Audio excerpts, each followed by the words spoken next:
morning for the next 13 minutes, my beautiful babes and babettes.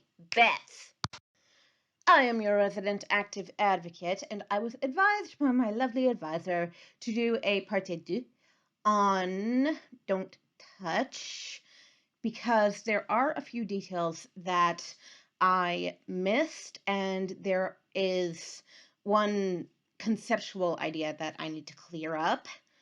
So, okay, in this book, you recall how I said that Katie is susceptible to what's called magical thinking through her obsessive compulsive disorder and believing that if she touches the skin of another human being with her skin, then her father, who divorced her mother and abandoned the family, that she believes that he will not come back. Step on a crack, break your mother's back. It's that sort of superstitious thinking. And the book does contain positive superstitions as well. For example, when she is playing Ophelia, the ritual before the play begins, and this is before every play begins, no matter how short on time you are, the ritual for her school, which is an arts school, I forgot to mention that as well. So she's not exactly sticking out here. She's not like everyone there sort of has an artsy impulse. But the ritual that they have before beginning any play is that everyone needs to eat a gummy worm, and that is supposed to bring them good luck.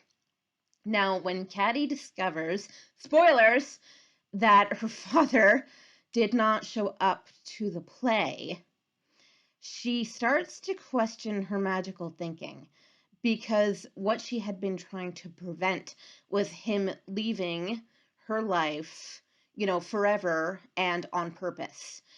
A lot of what happens to Caddy throughout this story has to do with her desire for her father to come back, and therefore she invokes the magical thinking as aforementioned, but she also believes that he's perfectly willing to come back and that his continual excuses, they don't matter in the face of, so long as I follow my self-imposed rules never to do this with another human being, never to touch another human being skin to skin, so long as I follow those rules, it doesn't matter what's going on his end. He will come back.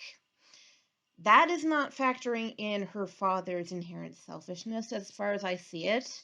He is not being good to his children, especially, despite the fact that he divorced his wife. They had a mutual breakup, and that's fine. That happens all the time. But he's not there for his children at all, even though both of them really want him to be. And a lot of the time throughout the book, he keeps making excuses for why he doesn't call, why he doesn't show up to things, why he forgets certain occasions, so on, so forth.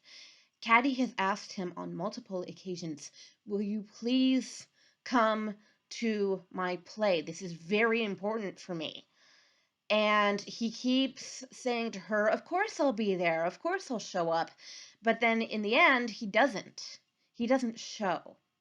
And Caddy realizes that her magical thinking is just that, it's magical thinking.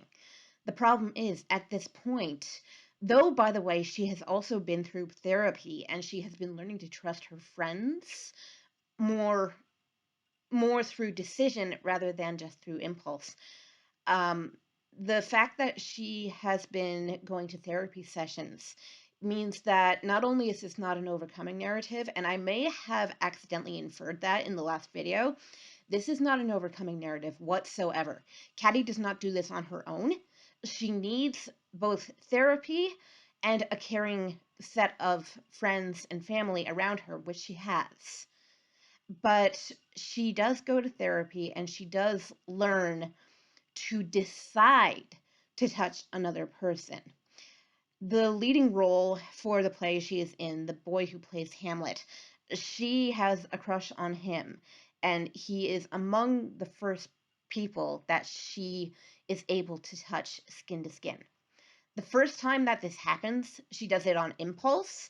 And when you do things on impulse, you're not thinking. It's like when you put your hand on the hot stove by accident, you didn't know it was hot.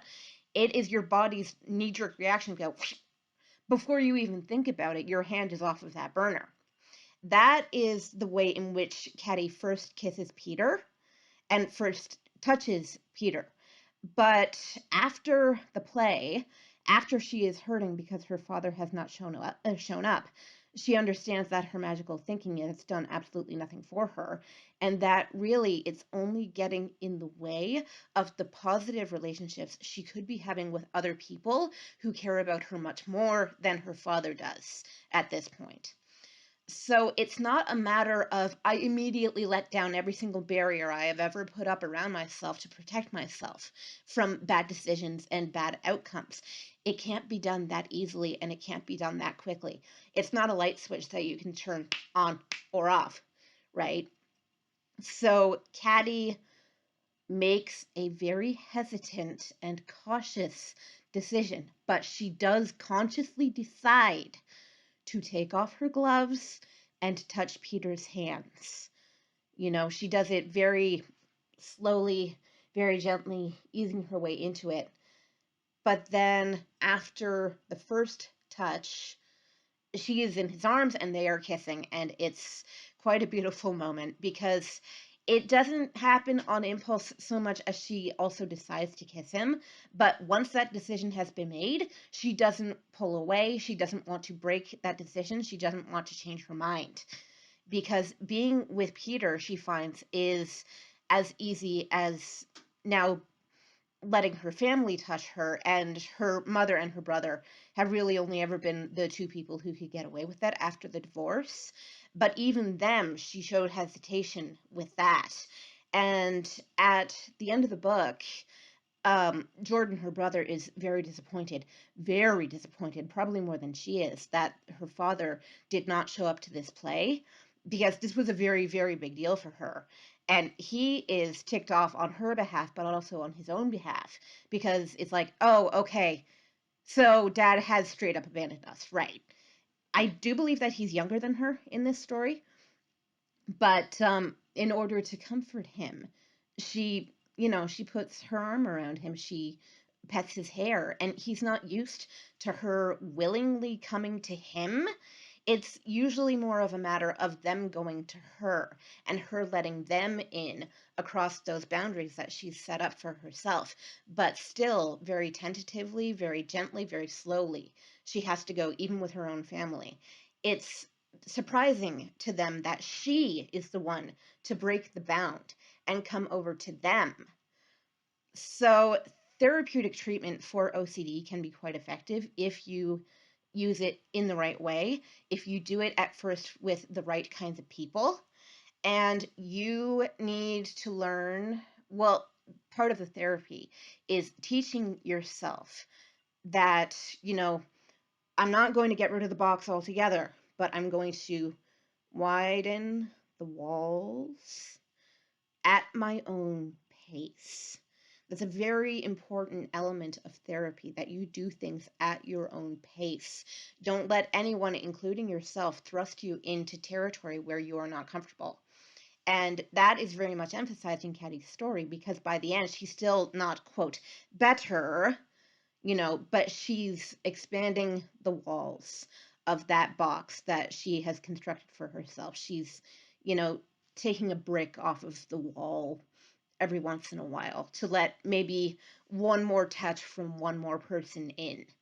And at first, this only applies to her mother and her brother and to Peter, her crush.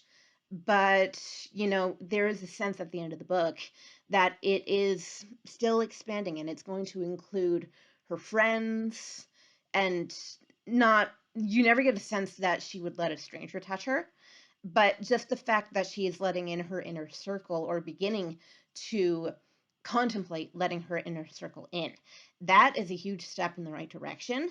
And these things have to happen slowly and sequentially. Like I say, it can't be just blow the top and all of a sudden I'm, mental health wise, I'm better, and quote, normal. That's not how this works. And I like this book because it feels very true to life. Magical thinking and suspicion are definitely things that we invoke in the real world. And I imagine that you can probably think of a few scenarios from your own life. So contemplate that, And I hope you read this book because it's very, very good. And I know I've spoiled everything for you, but I felt that I had to do a part two to justify the fact that I may have unintentionally included some of the overcoming narrative in my previous video, and I hate that narrative. This is why I really like these true to life books, because they don't paint disability as something that you can just get over, quick as a flash. It's not something even to get over. It is a fundamental aspect of a human being. There's more than one fundamental aspect to every human being. To say otherwise is to master status, quotation marks. But I like that Caddy is okay with the fact that she's not okay, pretty much. But it's okay not to be okay. You don't have to automatically turn off that switch and say, it's fine, because you can't do that. It's not realistic. Read fiction, read realistic fiction, but more than that, read, because the more you read, the more you educate yourself. And that is a bonus. The smarter humanity gets, the happier I am, which is why I'm here. All right, so that, I believe, is a pretty solid part two to the end of this book. Tomorrow, I would like to begin the endeavor of endeavoring upon a new series on infantilization. I don't know how many videos are going to be in this series, but as I have addressed in previous videos, this is an extremely important topic to understand, whether you have a disability or not. So this upcoming series is open to all ages and open to all people, because it's very, very important that everyone understands this dynamic and how to avoid it, because it's not a good thing. But we will get there tomorrow. I love you all. Thank you for your wonderful attention and participation and attendance. And I shall see you all